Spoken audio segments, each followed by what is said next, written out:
এজন্য হায়াতের জিন্দেগির সময়টুকু আমাদের যেন গুনাহের মধ্যে না যায়, গুনাহের ভিতরে যেন অতিবাহিত না হয়, সেজন্য লক্ষ্য রাখতে হবে। নেক কাজ করতে না পারলেও অন্তত গুনাহের মধ্যে যেন আমাদের হায়াতের জিন্দেগির সময়টুকু নষ্ট না হয়, সেদিকে খেয়াল করে আমাদের চলা উচিত। ভালো করলেও হায়াতের জিন্দেগির সময় শেষ হয়ে যাবে, মন্দ করলেও হায়াতের জিন্দেগির সময় শেষ হয়ে যাবে। কিন্তু প্রিয় ভাইরা, যারা দুনিয়া থাকা অবস্থা আল্লাহ এবং আল্লাহ রাসূলের হুকুম অনুযায়ী চলবে, এরাই হলো প্রকৃত বুদ্ধিমান। আর এদের জন্য আল্লাহ তাআলা জান্নাত রেডি করে রাখছেন। আর যারা নিজের মত মতো চলবে, শয়তানের আনুগত্য করবে, নফসের আনুগত্য করবে, আল্লাহ রাব্বুল আলামিন বলেন, মন চাই জিন্দেগি না, তুমি রব চাই জিন্দেগি চালাও, আমি আল্লাহ তাআলা যা যা ওয়াদা করছি সব তোমাকে দেয়া দিব। সুবহানাল্লাহ। এজন্য আমরা আমাদের মন চাই জিন্দেগি চালাবো না, আমরা আমাদের রব চাই জিন্দেগি চালাবো। আল্লাহ তাআলা আমাদেরকে বোঝার আমল করার তৌফিক দান করুন। প্রিয় ভাইরা, ওটা বোঝার জন্য আরেকটা উদাহরণ দিতে পারি। একটা বাচ্চা অথবা একজন স্টুডেন্ট যখন সে লেখাপড়া করা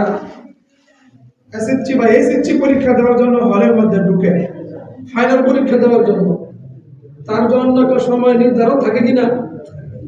নির্ধারণ একটা সময় দেওয়া থাকে, 2.5 ঘন্টা বা 3 ঘন্টা। পরীক্ষার হলে ঢোকার পরে যদি সে কিছু লেখে তাহলে তার নাম্বার আসবে, কম হোক বেশি হোক আসবে। কিন্তু কোনো কিছু যদি না লেখে, সাদা খাতা জমা দেওয়া দেয়, নাম্বার আসবে না। আর যদি মনে করে যে আমি তো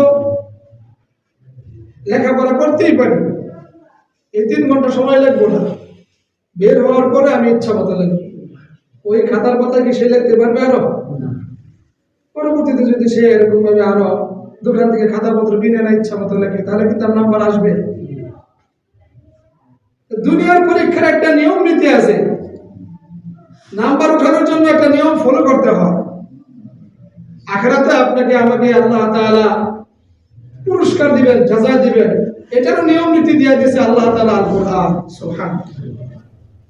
এই কোরআন আমাদের ফলো করতে হবে, ওই অনুযায়ী আমাদের আমল করতে হবে। দুনিয়াটা তো পরীক্ষার হল। আল্লাহ তাআলা বলেন, ওয়াস্তাখলিফাকুম ফিল আরদি ফায়ানজুরু কাইফা তা'মালুন। অন্য আয়াতের মধ্যে আল্লাহ তাআলা বলেন, আল্লাযী খালাকাল মাউতা ওয়াল হায়াতা লিয়াবলুয়াকুম আইয়ুকুম আহসানু আমালা। আল্লাহ তাআলা বলেন, বান্দা, আমি হায়াত এবং মউত এই জন্য সৃষ্টি করেছি, আমি আল্লাহ তাআলা দেখব আমার কোন বান্দা বা বান্দি দুনিয়ার মধ্যে যাওয়ার পরে আহসানু আমালা, কার আমল কত সুন্দর হয়। সুবহানাল্লাহ। আকসারু আমালা এটা বলে নাই, আকসার বললে বেশি হইতো, কিন্তু আহসান বলছে। আহসান শব্দের অর্থ হলো অধিক সুন্দর। সুবহানাল্লাহ। এজন্য প্রিয় ভাইরা আমার, আল্লাহ তাআলা আরেক জায়গার মধ্যে বলেন, ওয়াস্তাখলিফাকুম ফিল আরদি ফায়ানজুরু কাইফা তা'মালুন। ও দুনিয়ার মানুষেরা, আমি তোমাদেরকে দুনিয়ার মধ্যে পাঠাইছি এই জন্য আমি আল্লাহ তাআলা দেখব, ফায়ানজুরু কাইফা তা'মালুন, তোমরা কে কি পরিমাণে আমল করো। সুবহানাল্লাহ। এজন্য ভাই আল্লাহ তাআলা আপনারা আমাদের দুনিয়ার মধ্যে পাঠাইছে আল্লাহ তাআলার হুকুম মানার জন্য, আমল করার জন্য। করতে রাজি আছেন? আল্লাহ তাআলা আমাদেরকে বুঝার আমল করার তৌফিক দান করুক, সকলে বলি আমিন। প্রিয় ভাইরা, তো আমল করার জন্য একটা সময় নিয়ম নীতি আমাদের ফলো করা প্রয়োজন। আর আমলের ভিতরে এরকম ভাবে কিছু সময় আছে, কিছু মাস আছে যে সময় আমল করলে ফায়দা বেশি পাবো। আমরা ছোটকালে যখন মাছ মারতে যাইতাম, শীতের দিনে কোনো একটা সময় থাকে, ওই সময় মাছ পুকুরে অনেক গাবায়, পুকুরে ভাইসা উঠে। বিলের মধ্যে, জালের মধ্যে বিভিন্ন জায়গায় মাছ পাওয়া যায়। যখন নাকি এরকম হয়, তখন আমরা সংবাদ পাইলে তাড়াতাড়ি যাই, কিভাবে কার কি যন্ত্রপাতি আছে ওগুলো নিয়ে মাছ ধরার জন্য যাই, ঠিক না? ঠিক তেমন ভাবে ইবাদত বন্দেগী যখন আমরা করি, কিছু সময় আছে যে সময় ইবাদত বন্দেগী করলে পরে আল্লাহ তাআলা কবুল করে এবং সওয়াবের পরিমাণটা আল্লাহ তাআলা বাড়ায়। যেমন শুক্রবার জুমার নামাজ, মাগরিবের নামাজের পূর্বে দোয়া করলে আল্লাহ তাআলা দোয়া কবুল করে নেয়।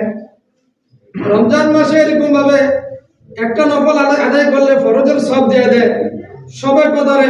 ঠিক তেমন ভাবে এটা শাবান মাস চলতেছে, ঠিক না ভাই? আমরা আল্লাহ তাআলার কাছে দোয়া করছিলাম, কি মনে আছে আপনাদের? যেমন বলে বলি তো, আল্লাহুম্মা বারিক লানা ফি রজব ওয়া শাবান ওয়া বাল্লিগনা রমাদান। আল্লাহ আমাদের দোয়া কবুল করছে। বুঝলাম কেমনে? আল্লাহ আমাদেরকে হায়াতের জিন্দেগিতে বাঁচায় রাখছে। সুবহানাল্লাহ। তো শাবান মাসের কিছু করণীয় এবং বর্জনীয় আছে।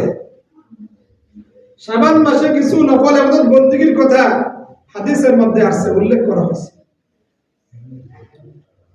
এই সম্বন্ধে দুই একটা কথা আপনাদের সামনে ইনশাআল্লাহ বলবো।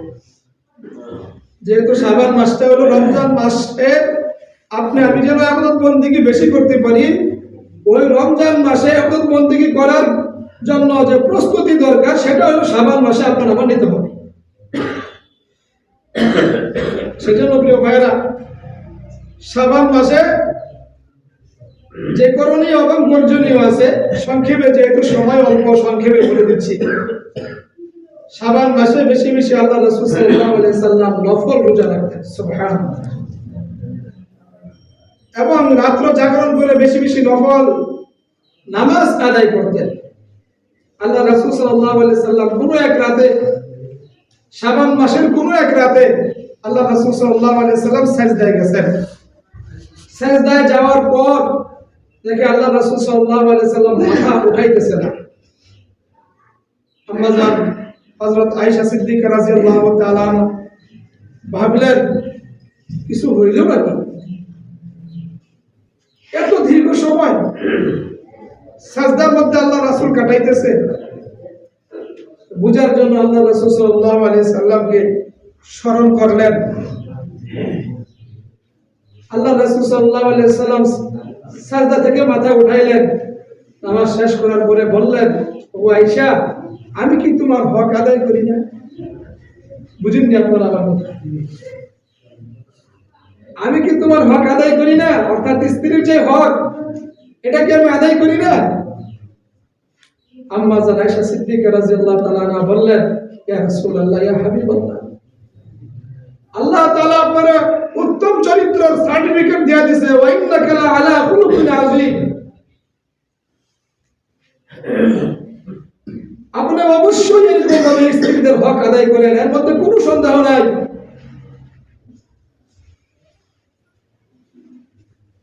ইয়া রাসূলুল্লাহ, ইয়া হাবিবাল্লাহ, মূলত আপনাকে আমি অন্য কোনো কাজের জন্য ডাক দেই নাই।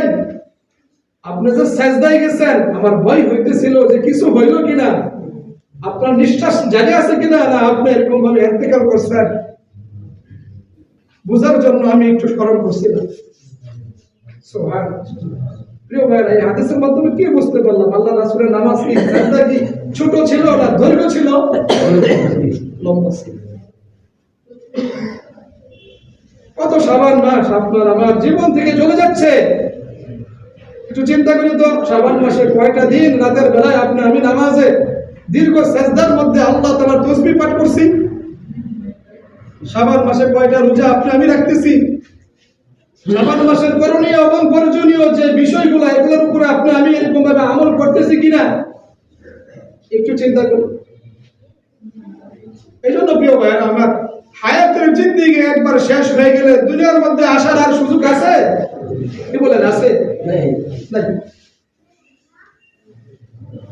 হায়াতের জিন্দেগির সময়টা আল্লাহ তাআলার কাছে অনেক দামি। এই জন্য ওই সময়কে আমি এরকম ভাবে কদর করি, মূল্যায়ন করি। প্রত্যেকটা মানুষকে কিয়ামতের দিন আল্লাহ তাআলা 5টা প্রশ্ন করবেন। তার মধ্যে একটা প্রশ্ন হইল, তোমার হায়াতের জিন্দেগির সময় তুমি কোন কাজে ব্যয় করছো? 60-70 বছরের হায়াতের জিন্দেগিতে আল্লাহ তোমারে পাঠাইছিলাম দুনিয়ার মধ্যে, কোন কাজে তুমি এই সময়টুকু, আমার দেওয়া সময়, আমার দেওয়া জান, আমার দেওয়া মাল, তুমি কিভাবে এরকম ভাবে খরচ করছো? প্রিয় ভাইয়ের আমার, আপনি যদি আল্লাহ দেওয়া নিয়ম অনুযায়ী, রাসূলের তরিকা অনুযায়ী যদি আপনার আমার জিন্দেগি হয়, আল্লাহ তাআলা ওয়াদা করেছেন বিনা হিসাবে আমি আমার বান্দা বান্দীদেরকে মাফ করে দিই। আর যদি এটার ব্যতিক্রম হয়, খেলাফ হয়ে যায়, তাফসীরের কিতাবের মধ্যে আছে ওয়াগুমাস্তালিফুনা ফিহা রব্বানা আখরিজনা না'মাল সালিহান গায়রাল্লাযী কুন্না না'মাল। সূরা ফাতিরের মধ্যে আছে যে সমস্ত মানুষ দুনিয়ার মধ্যে আল্লাহ তাআলার হুকুম অনুযায়ী চলবে না, নবীর তরিকা অনুযায়ী চলবে না, এদেরকে জাহান্নামে দেওয়া হবে। কিতাবের মধ্যে আছে জাহান্নামে যাওয়ার পরে জাহান্নামের শাস্তি তাদের ভোগ করতে হবে। দীর্ঘদিন পর্যন্ত জাহান্নামের শাস্তি ভোগ করতে এক পর্যায়ে বান্দায় সহ্য করতে পারবে না। তারা এরকম ভাবে আল্লাহ তাআলা ডাক দিবে, ডাক দা বলবে আল্লাহ আপনি আমাদের আযাবকে হালকা করে দেন, আমরা আর সহ্য করতে পারতেছি না। কিতাবের মধ্যে আছে আল্লাহ তাআলার পক্ষ থেকে কোনো জবাব আসবে না। 40 বছর পরে জাহান্নামের ফেরেশতা মালিক বলবে তুমি কেন ডাকতেছো? বুঝেননি আপনারা আমার কথা? আপনারা বুঝেননি? 40 বছর পরে যখন জাহান্নামের ফেরেশতা মালিক বলবে তোমরা কেন ডাকতেছো, চিল্লাইতেছো কেন, ঘটনা কি? আমাদের পানির পিপাসা লাগছে, আমরা আর সহ্য করতে পারতেছি না, আমাদেরকে একটু পানি পান করান। কিতাবের মধ্যে আছে তাদেরকে 1 গ্লাস পানি দেওয়া হবে। সেই পানিগুলো কি হবে? জাহান্নামের যে সমস্ত মানুষ জাহান্নামে বসবাস করবে, কষ্ট পরিশ্রম এরকম ভাবে আযাবে মধ্যে দিতে হবে। তাদের শরীর থেকে পচা রক্ত, দুর্গন্ধযুক্ত এরকম ভাবে রক্ত, তাদের শরীর থেকে ঘাম, এগুলো এরকম ভাবে বের হবে। তাও অনেক গরম থাকবে, এটা গ্লাসের মধ্যে বইরা তারপরে ফেরেশতা তাদের কাছে নিয়ে যাবে। তারা অনেক আগ্রহ থাকবে, হায় হায় অনেক দিন পরে এক গ্লাস পানি পাইছি, পানি পান করে আমাদের তৃষ্ণা আমরা মিটাবো। কিতাবের মধ্যে আছে যখন এরকম ভাবে পানির গ্লাস পাওয়া মাত্র মুখের কাছে নিয়ে ঢক ঢক করে ঘুরতে থাকবে, আর এরকম ভাবে তাদের চেহারা জ্বলছে যাবে, পুড়ে যাবে, সারকার হয়ে যাবে, তাদের নারী পুরীগুলা পিছনের রাস্তা দিয়ে বের হয়ে যাবে, আযাব সহ্য করতে পারবে না। এক পর্যায়ে আল্লাহ তাআলাকে ডাক দিবে রব্বানা আখরিজনা না'মাল সালিহান গায়রাল্লাযী কুন্না না'মাল। ডাকটা বলবে হে আমাদের রব, হে আমাদের প্রভু, আপনি আমাদেরকে এখান থেকে বের করেন। রব্বানা আখরিজনা, হে আমাদের রব আপনি আমাদেরকে এখান থেকে বের করে দেন। আল্লাহ তাআলা জিজ্ঞাসা করেন কেন বের করব? দুনিয়ার মধ্যে তোমরা অনেক নাফরমানি করেছো, অনেক গুনাহের কাজ করছো, যার কারণে তোমরা জাহান্নামের মধ্যে আসছো। আবার যদি তোমাদেরকে বের করে দেয় তোমরা কি করবা? আমি যদি জাহান্নামী হয়ে যাই, আল্লাহ তাআলা আপনারা আমারে maaf করে বিনা হিসাবে জান্নাত দান করো। সবাই বলি আমিন। জাহান্নামীরা বলবে রব্বানা আখরিজনা না'মাল সালিহান গায়রাল্লাযী কুন্না না'মাল। আয় আল্লাহ, যে বদ আমল করার কারণে আমরা জাহান্নামী হয়ে গেছি, আপনি আমাদেরকে জাহান্নাম থেকে আজকে বের করে দেন। আমরা ওরকম বদ আমল করব না, না'মাল সালিহান গায়রাল্লাযী, আমরা আজকে থেকে ভালো ভালো কাজ করব, আর আপনার হুকুমের অবাধ্য হব না। প্রিয় ভাইয়েরা আমার, আপনারা আমার কথা যদি বুঝে থাকেন তাহলে বলেন ওই দিন আপনারা আমার জাহান্নাম থেকে বের করে আবার কি দুনিয়াতে পাঠাবে? আর পাঠাবে না। এজন্য দুনিয়া থাকা অবস্থায় আপনার আমার এরকম ভাবে আল্লাহ তাআলার হুকুম মানতে হবে, নবীর তরিকায় চলতে হবে। কি কাজ করলে জাহান্নাম থেকে বাঁচা যায়, কোন কাজ করলে এরকম ভাবে জান্নাতে প্রবেশ করা যায়, ওই সমস্ত কাজ আপনার আমার করতে হবে। সেজন্য আমি আপনাদের সামনে যাই কালিমা তেলাওয়াত করেছি। আল্লাহ রাব্বুল আলামিন বলেন ইন্না আনজালনাহু ফি লাইলাতিন মুবারাকাহ ইন্না কুন্না মুনদিরিন ফিহা ইফরাকু কুল্লু আমরিন হাকীম। আল্লাহ তাআলা সূরা দুখানের মধ্যে বলেন শাবান মাসের মধ্যে একটা এরকম ভাবে রাত্র আছে। আল্লাহ তাআলা বলেন ইন্না আনজালনাহু ফি লাইলাতিন মুবারাকাহ। শাবান মাসের মধ্যে কোন রাত্র, এটার নাম কি আপনারা বলেন তো? সবে বরাত। সব অর্থ হইল রাত্র, বরাত শব্দের অর্থ হইল মুক্তি। দুইটা যোগ করলে কি হয়? মুক্তির রাত্র, মুক্তির রাত্র। প্রিয় ভাইরা, সময় নাই, যদি সুযোগ হয় আগামী জুমায়, আজকে 7 তারিখ শাবান মাসের, সামনের জুমায় অর্থাৎ সামনের শুক্রবারেই শবে বরাতের রাত্র হইতে পারে, যদি আমার তারিখ বলাটা ভুল না হয়ে থাকে। সেজন্য আমরা এই মাসে আমাদের কি করণীয় এবং বর্জনীয় 3টা আমল করবো, সংক্ষেপে বলে দিতেছি। এই মাসে রাতে বেশি বেশি নফল ইবাদত বন্দেগী করা, এবং সবে বড়দের রাত্র জাগরণ করে পরের দিন রোজা রাখা। আপনারা 3টাও রাখতে পারেন, বেশিও রাখতে পারেন, 2টাও রাখতে পারেন। আরেকটা হলো বেশি বেশি আল্লাহ তাআলার কাছে গুনাহ মাফ চাওয়া। পারবো না ইনশাআল্লাহ? এই 3টা আমল করুন।